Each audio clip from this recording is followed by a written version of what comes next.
What's up, KAG? Imaginein mo to. Lahat ng gastos ng gobyerno naka-blockchain. Meaning, transparent. Nakikita na lahat. Kung ganun, may tanong ako sa inyo. Kailangan pa ba ng COA? O magiging useless na siya? Wait lang ah. Kasi dito, nagiging interesting ang usapan. Let's go.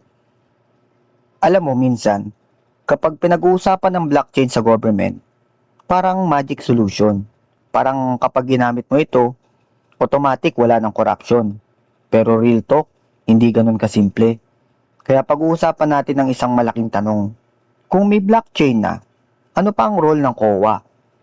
Pero bago tayo pumunta ron, kailangan muna natin maintindihan ano ba talaga ang ginagawa ng COA.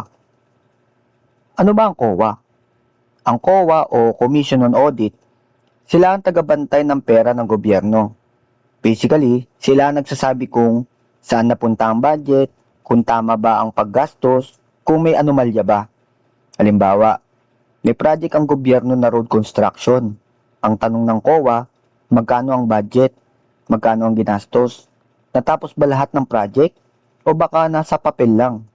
Ito ang trabaho nila.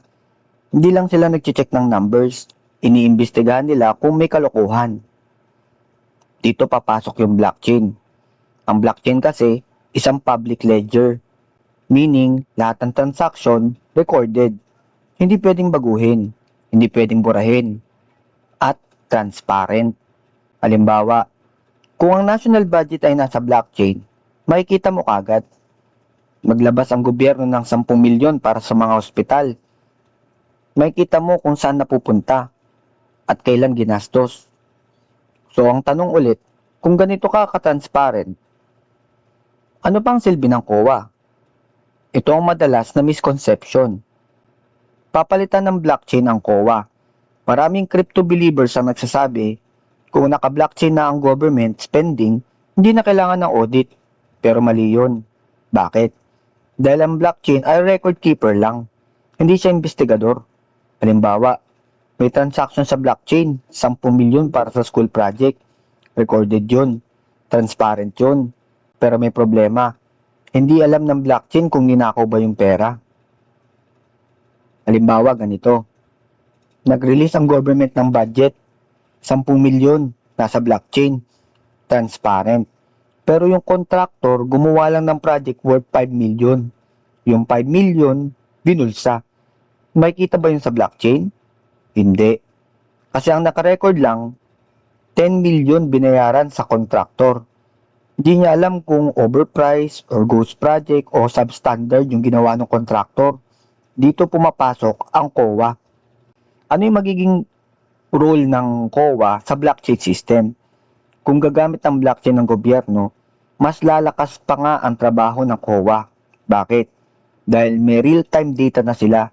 Hindi na sila maghahanap ng papel. Hindi na sila maghahanap ng resibo. Lahat nasa ledger na. Ang trabaho nila ay magiging investigador, magbe-verify, mag-a-analyze. Hindi lang basta accounting, magiging parang forensic audit na sila. Anong weakness ng blockchain sa government? Blockchain is only honest as the data na nilalagay dito. Kung ang input ay mali, ang blockchain ay magtatago ng maling impormasyon. Halimbawa, kung ang corrupt official ay nag-encode ng fake transaction, permanente na yon sa blockchain. Transparent nga, pero fake pa rin.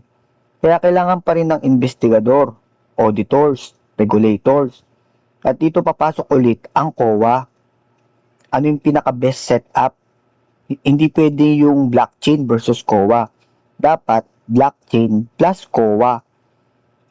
Yung blockchain gagamitin mo for transparency, tracking, tsaka public monitoring. Ang COA naman, sila naman na mag-iimbestiga, magbabalidate at mag-a-account ng mga transaction. Parang CCTV. Ang CCTV hindi pumipigil ng krimen. Pero malaking tulong sila sa investigasyon. Ganun din ang blockchain. May mga bansa na nag-experiment na sa blockchain government records. Yung Estonia, ginagamit nila ang blockchain-like technology para sa government data. Pero guess what? May audit institution pa rin sila. Hindi nawala. Kasi transparency at accountability, magkaibang bagay. Para sa akin, malaking tulong ang blockchain sa government transparency. Pero hindi ito yung sinasabi kong ang magic solution. Kung corrupt ang system, kahit blockchain pa yan, magagawan pa rin ng paraan.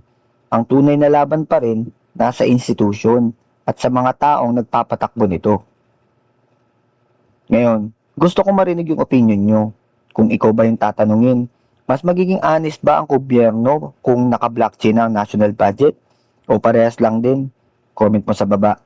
Curious ako sa take mo dito. Okay, sa madaling salita, kung may blockchain man sa government spending, hindi mawawala ang COA. Sa totoo lang, mas magiging mahalaga pa nga ang role nila. Dahil sa dami ng data na lalabas, kailangan ng mas matinding audit. Kaya hindi ito laban ng blockchain versus government. Ang tunay na tanong, paano sila magtutulungan? At doon nagiging exciting ang future ng technology at governance. Game on!